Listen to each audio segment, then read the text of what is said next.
Olá, pessoal, tudo bem? Professora Vivian Cristina, nós estamos aqui no nosso curso de simulados para a prova da Polícia Civil do Pará e do Paraná e vou fazer a correção em vídeo do nosso primeiro simulado, disponibilizei gratuitamente para vocês conhecerem, então já tem lá no canal no Telegram, vou deixar a descrição no link abaixo aqui do vídeo.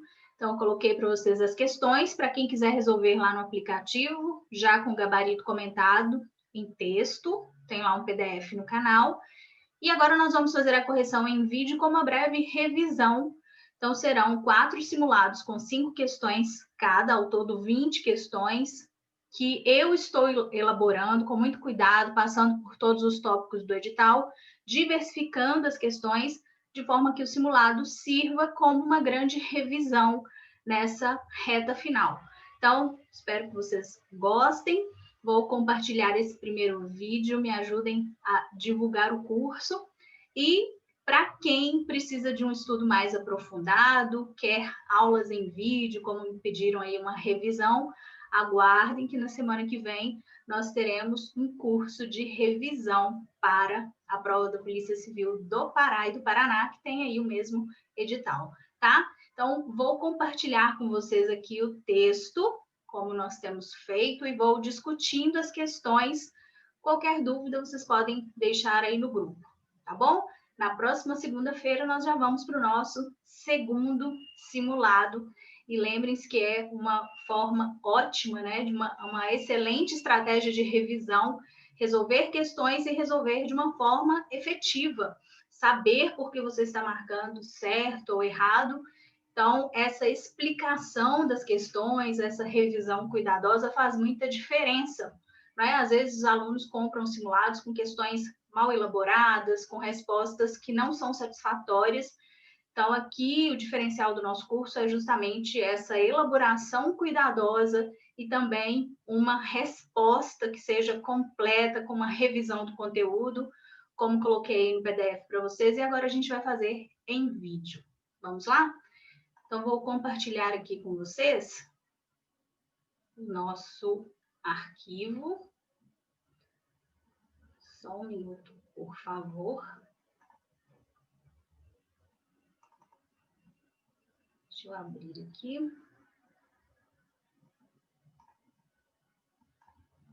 Fechar esses outros, que é para não confundir.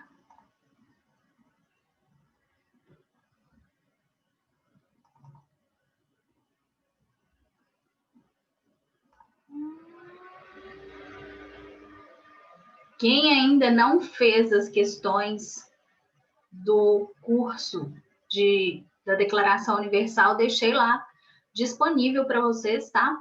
Então, aproveitem, vou deixar essa semana, muita gente me falou que não teve tempo, então aproveitem, porque em breve as aulas sairão do ar, tem lá o curso completo, hein? Então, agora sim, vamos lá. Primeiro simulado de uma série de 4, né, que nós vamos fazer. Vou aumentar aqui um pouquinho a minha tela. Primeira questão.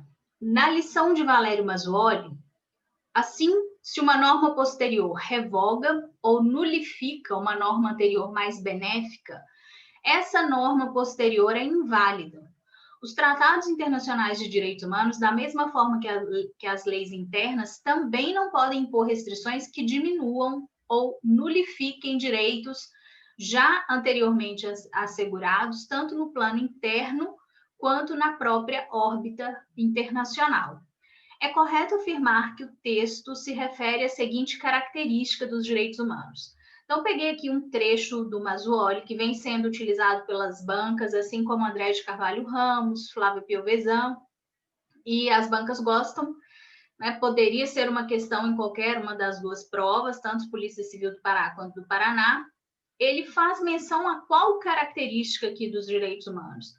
Nós estamos falando de irrenunciabilidade, imprescritibilidade, vedação ao retrocesso, universalidade ou essencialidade?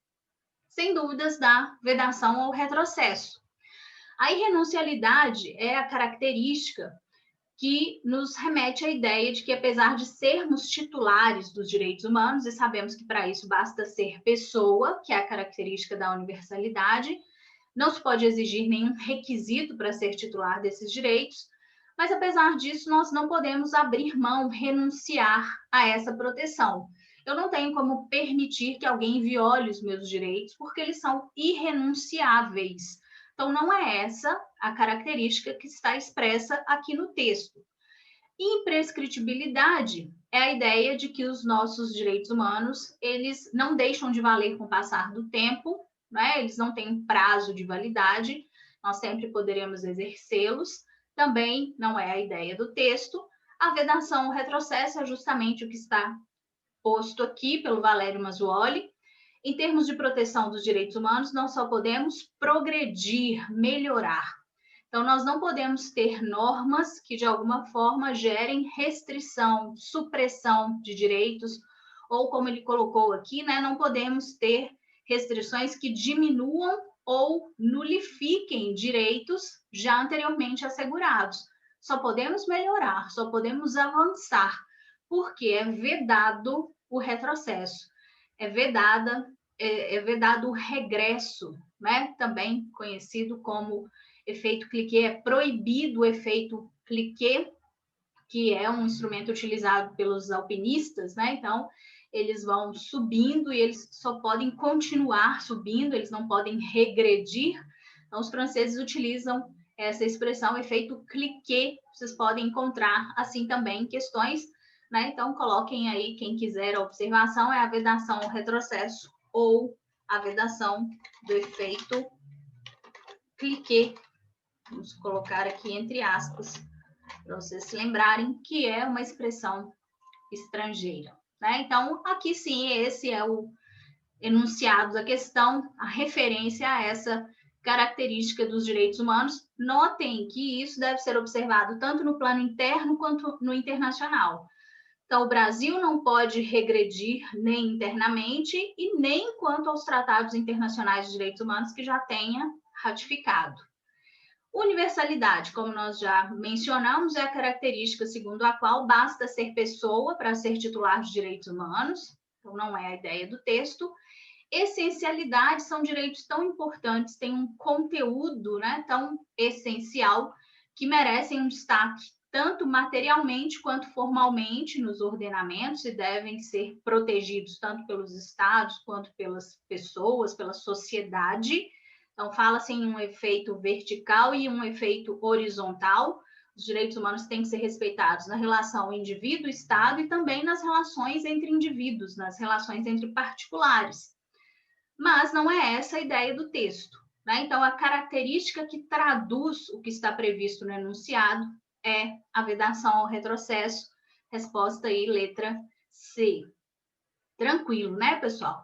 Aí eu coloquei aqui para vocês as características, vou comentar as que ainda não comentamos. Características dos direitos humanos, historicidade, são direitos que foram conquistados ao longo do tempo, não surgiram de uma vez, de uma hora para outra. Às vezes as bancas vão afirmar isso. Então, lembrem-se que nós tivemos uma evolução, tanto nos planos internos dos estados, quanto no cenário internacional. O grande momento é no pós-Segunda Guerra, mas mesmo antes disso já tivemos aí destaque para alguns acontecimentos, como a criação da OIT em 1919, com proteção dos direitos dos trabalhadores, né, no cenário internacional, antes mesmo da criação da Declaração Universal dos Direitos Humanos. A universalidade já comentamos, a ideia da essencialidade, o seu conteúdo é formado por valores supremos, que são caros, que são importantes para todas as pessoas. A irrenunciabilidade também já comentamos. Inalienabilidade, esses direitos não têm um conteúdo econômico, então nós não podemos transferir, não podemos ceder, não podemos alienar, são indisponíveis, são inegociáveis. Inexauríveis, então normalmente temos um rol que é não taxativo, que não é exaustivo, né? Que é um rol meramente exemplificativo, como nós temos os direitos fundamentais lá no artigo 5º da Constituição. A própria Constituição abre espaço para direitos provenientes de tratados que o Brasil vier a ratificar. Então, como a sociedade está em constante evolução e pela historicidade desses direitos, nós sempre teremos um rol aberto, um rol que pode ser complementado. Não podemos ter diminuição desses direitos, mas podemos sempre ganhar mais direitos, né? Ou termos novas perspectivas sobre aquele direito. Por exemplo, o direito à vida. Existe uma visão tradicional e hoje já temos, Pedro Lenza chama de uma quinta geração, que seriam novas dimensões do direito à vida, por exemplo, a pesquisa com células-tronco embrionárias, né? Então, se a sociedade evolui, os direitos também devem evoluir. Vedação do retrocesso, que é justamente o tema aqui da nossa questão, os direitos devem ser mantidos ou melhorados, os estados não podem proteger menos do que já protegiam. Coloquei aqui para vocês, né, que também recebe outros nomes, como proibição do retrocesso, proibição do não retorno ou do efeito cliquet. E essa regra vale tanto para os tratados internacionais quanto para o direito interno. Coloquei aqui também o que o André de Carvalho Ramos chama de características dos direitos humanos, que ele faz uma diferenciação, né? Ele chama a atenção para essas características para reforçar a ideia de que eles formam um todo indivisível, interdependente e interrelacionado. Então, ele diz que são marcas, que são características modernas dos direitos humanos, isso tudo para nos lembrar que eles formam um todo indivisível.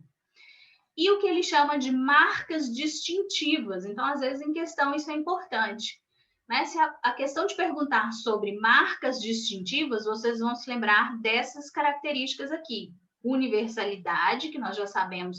Então, são algumas características que formam essas marcas distintivas.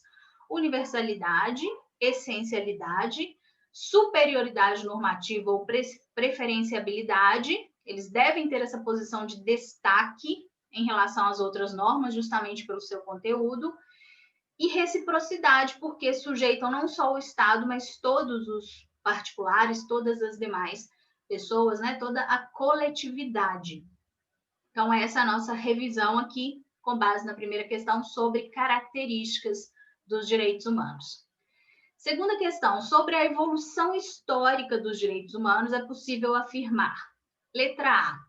A Magna Carta de 1215, pactuada na Inglaterra entre o rei João Sem Terra e os barões ingleses, que ficou um S sobrando, é considerada a certidão de nascimento dos direitos humanos por seu caráter universal e pioneirismo na proteção de direitos humanos. Essa afirmativa está errada. Por quê? Porque a Magna Carta não tem caráter universal. Ela tem caráter local.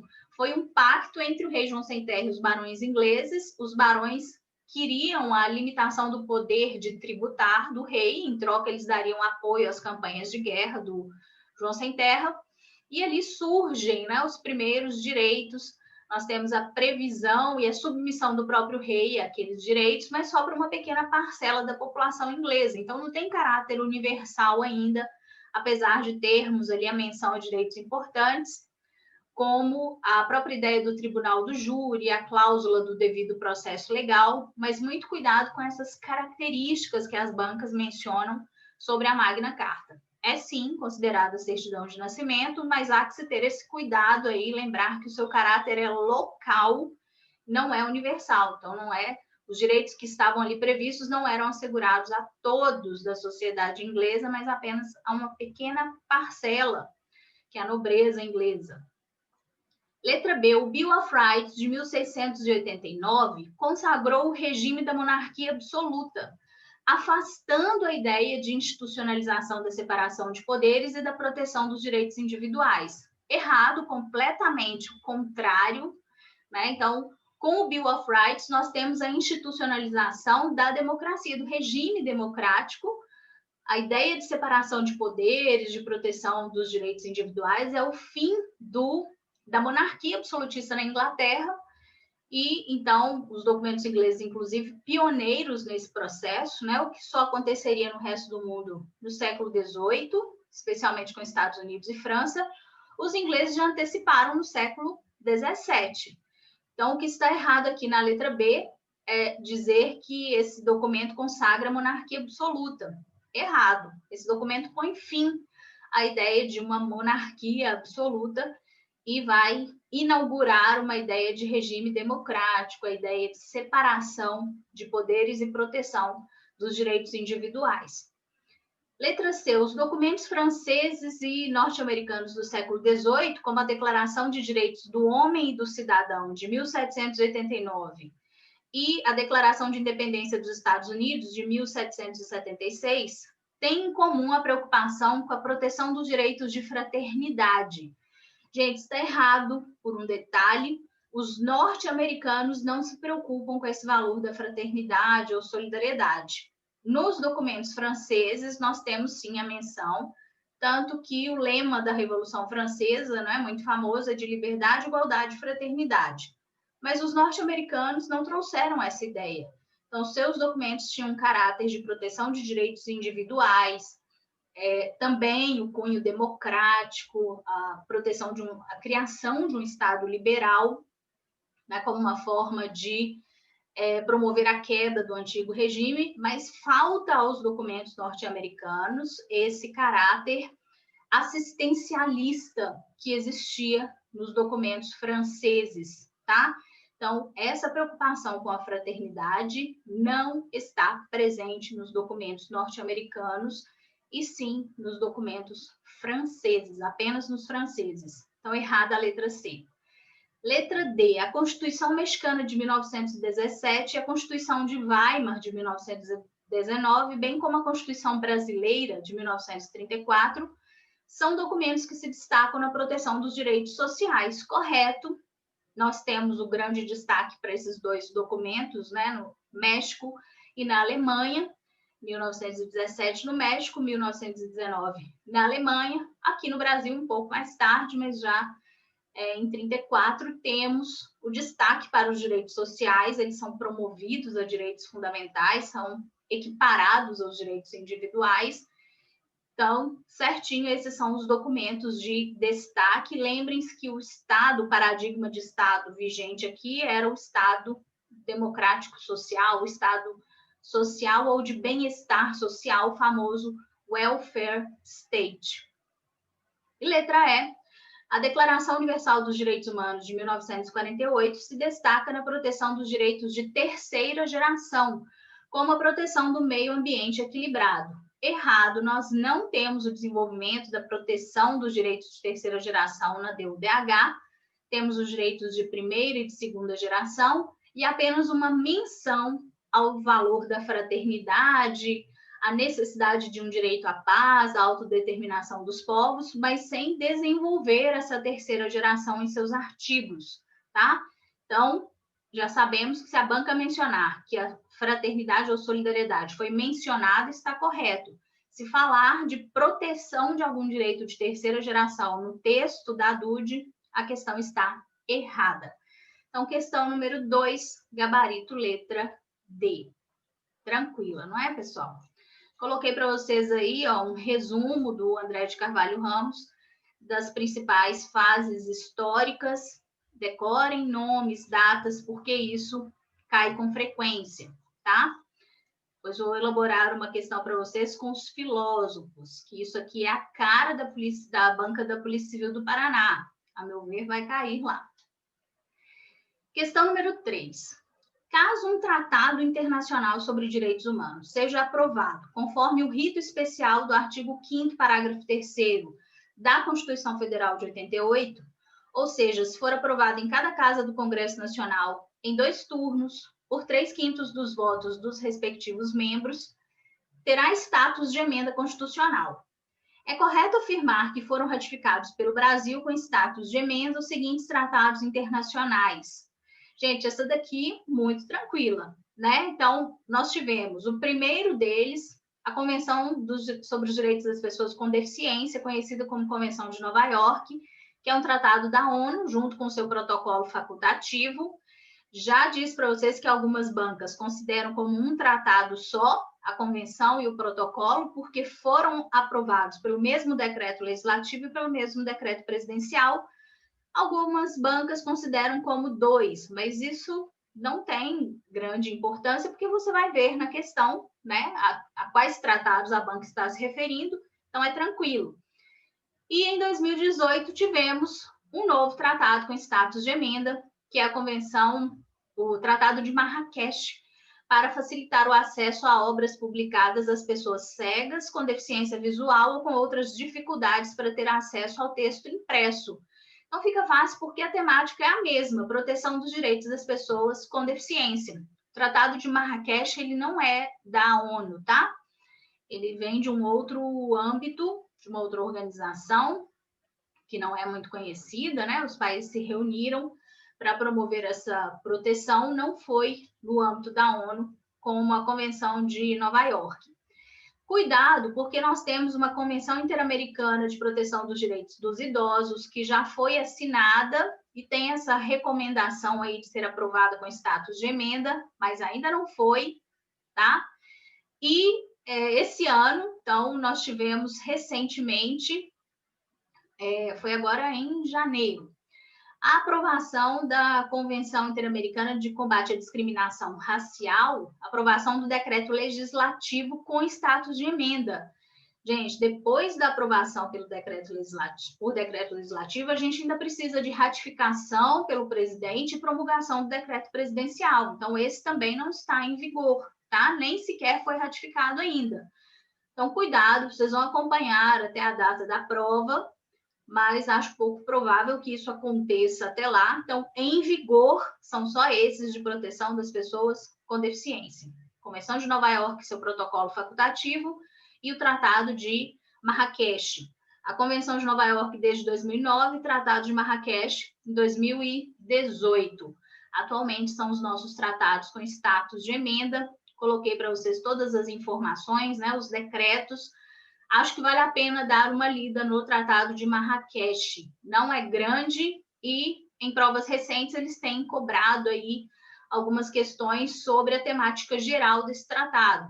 Então, uma leitura só para vocês conhecerem. Caiu, por exemplo, na prova para escrivão da Polícia Civil de Minas.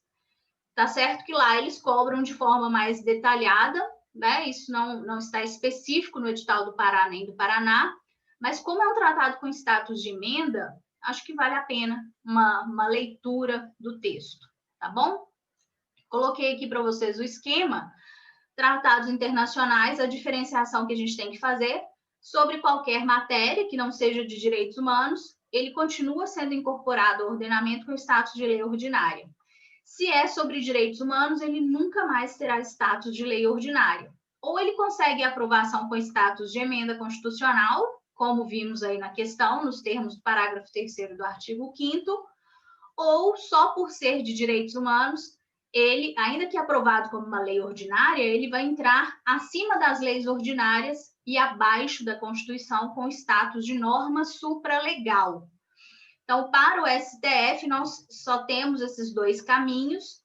Se o tratado não conseguiu passar pelo rito do parágrafo 3º do artigo 5º, ou se é anterior à emenda 45 de 2004, que trouxe esse rito, ele é uma norma supralegal, né? Então, ele não tem status constitucional, ele é uma norma supralegal. Se conseguiu o rito previsto no parágrafo 3º do artigo 5º, tem status de norma constitucional, equivale a uma emenda constitucional, tá?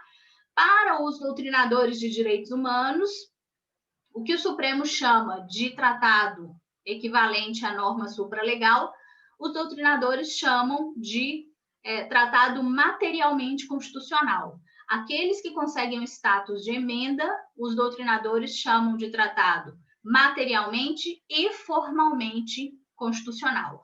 Então, cuidado com isso. Em provas objetivas, em regra, nós vamos com o posicionamento do Supremo, tá? Eu coloquei aqui para vocês a diferenciação, o posicionamento do STF e dos doutrinadores. Então, a menos que a banca te diga que é segundo a doutrina, você vai responder segundo o Supremo Tribunal Federal, tá certo? E aí, coloquei a evolução aqui para vocês lerem. como que mudou o entendimento do STF acerca desses tratados no nosso ordenamento, né?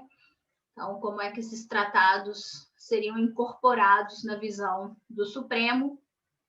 E coloquei aqui as consequências, segundo Valério Mazzuoli, de um tratado ser aprovado com status de emenda. Então, ele diz que a primeira consequência é a possibilidade desse tratado reformar a Constituição, já que ele tem status de emenda, ele equivaleria a uma emenda, né, o que não é possível para um tratado que só tem status de norma supralegal.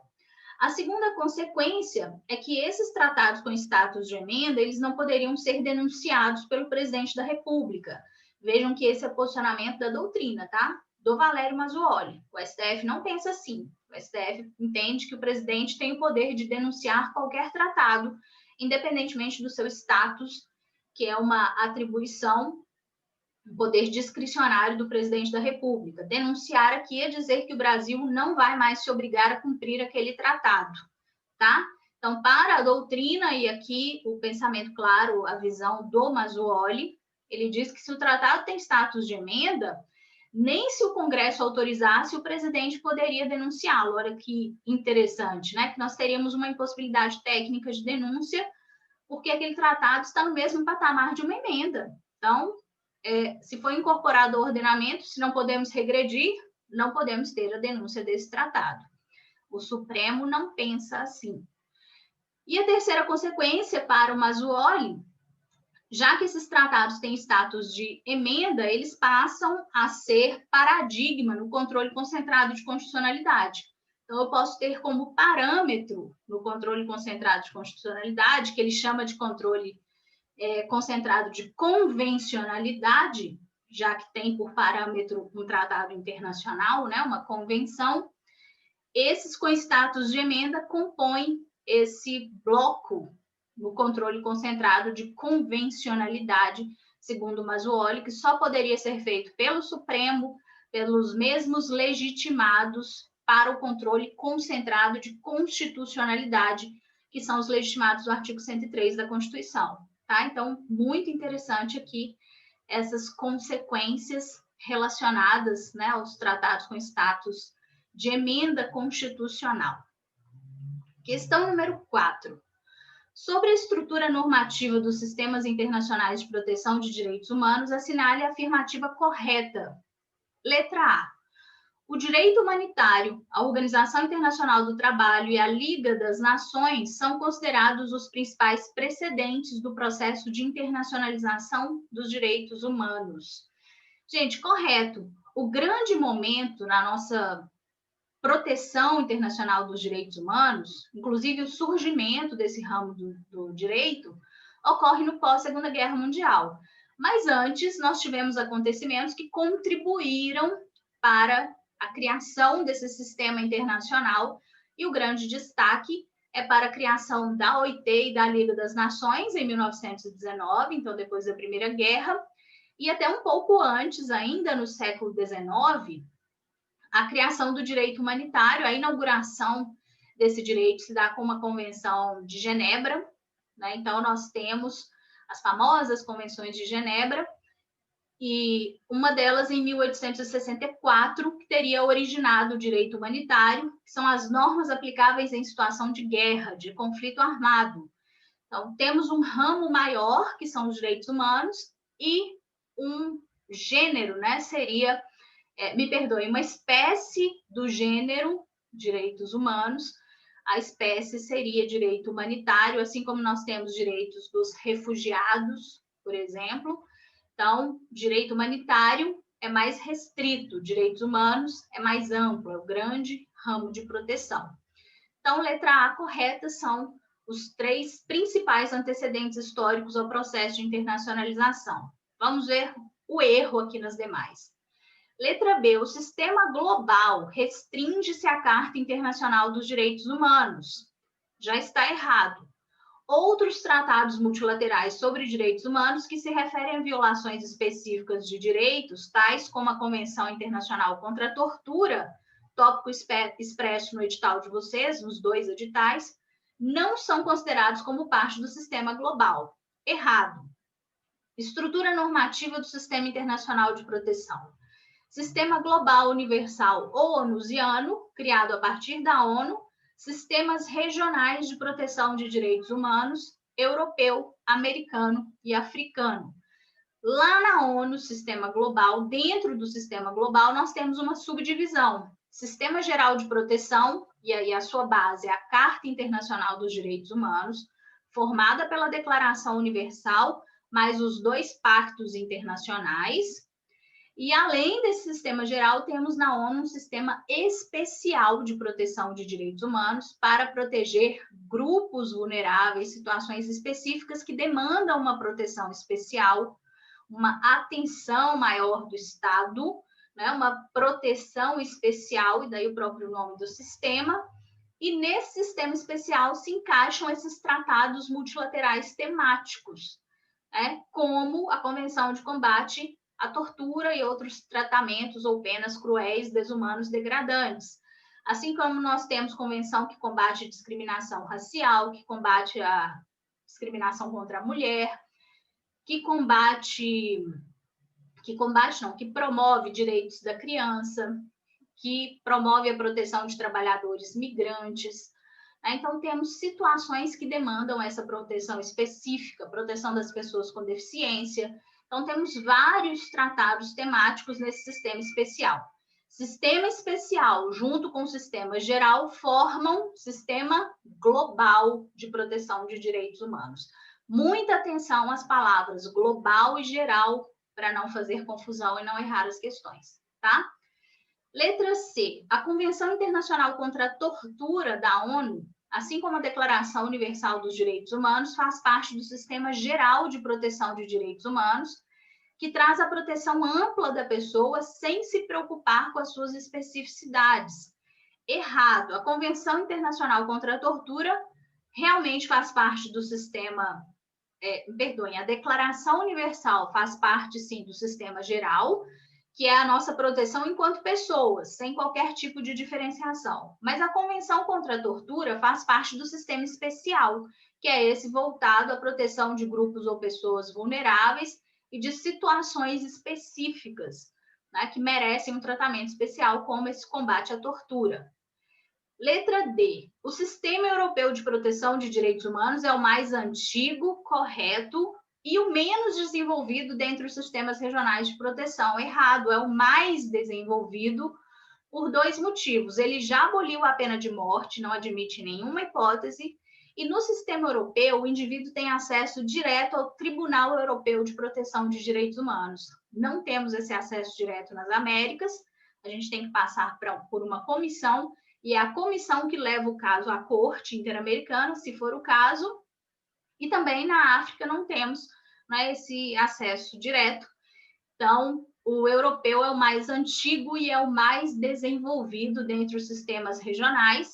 Errada a letra D. Letra E. O Sistema Regional Americano de Proteção de Direitos Humanos é o mais desenvolvido dentre os sistemas regionais de proteção. Errado. O mais desenvolvido é o europeu. O nosso está em segundo lugar. E, por último, o africano. O árabe e o asiático ainda não estão instalados, existe só uma ideia de criação, tá? Então, eles ficam sempre em último lugar, se falarmos em termos de evolução, porque nem sequer estão em funcionamento. Então, coloquei aqui para vocês uma revisão dos antecedentes históricos, né? A Convenção de Genebra, criando o direito humanitário, criação da OIT e da Liga das Nações, e algumas informações sobre o sistema global e sistemas regionais de proteção de direitos humanos. Questão número 5, sobre a Declaração Universal dos Direitos Humanos, adotada em 10 de dezembro de 1948, conhecida como Declaração de Paris. Essa declaração tem por objetivo estabelecer uma ordem pública mundial fundada no respeito à dignidade da pessoa humana. Leia e analise as assertivas abaixo e marque a alternativa correta. Primeiro, a Declaração Universal dos Direitos Humanos é um tratado internacional, por isso tem força cogente. Errado, já sabemos que a declaração não é um tratado internacional, ela tem a natureza jurídica de recomendação que surge através de uma resolução da Assembleia Geral da ONU. Então, errado o item número 1.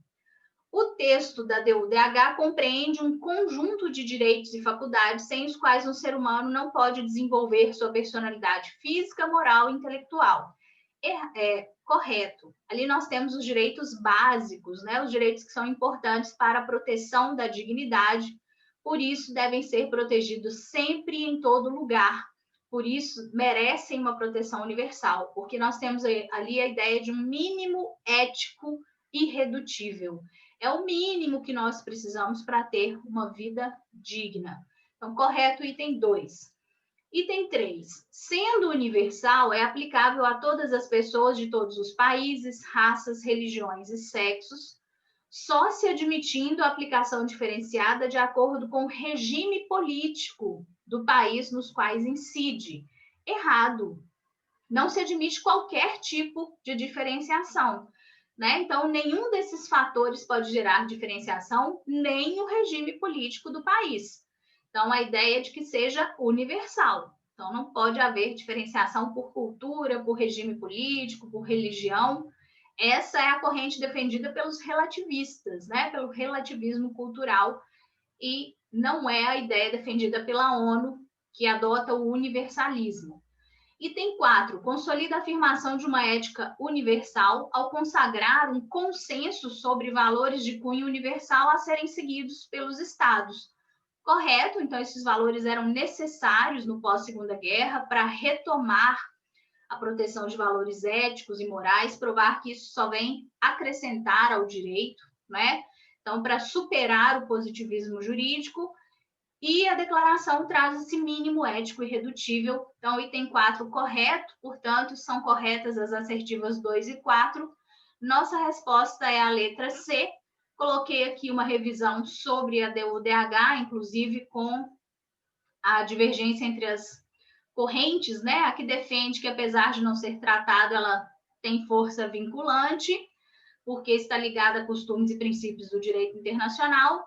A outra corrente que entende que formalmente ela não é um tratado, mas vincula pelo seu conteúdo, pela sua matéria, que é relevante. Então, lembrem-se que os países, mesmo não sendo tratado, eles são sim obrigados a observarem o texto, já que esse texto traz a proteção de valores fundamentais, supremos, essenciais, que são os direitos humanos. Gente, quem não assistiu o curso, vou deixar lá mais essa semana, me pediram aí, quem não teve tempo, vai lá, vou deixar para vocês um link aqui para vocês falarem comigo, me deixem nome e e-mail que eu incluo, eu passo o link do grupo lá do Telegram, que é para vocês terem aí, assistirem às aulas, eu acho que é muito útil, cai em toda a prova, né? Então, não vamos perder o curso sobre Declaração Universal, tá bom? Então, vejo vocês na semana que vem na correção do nosso segundo simulado.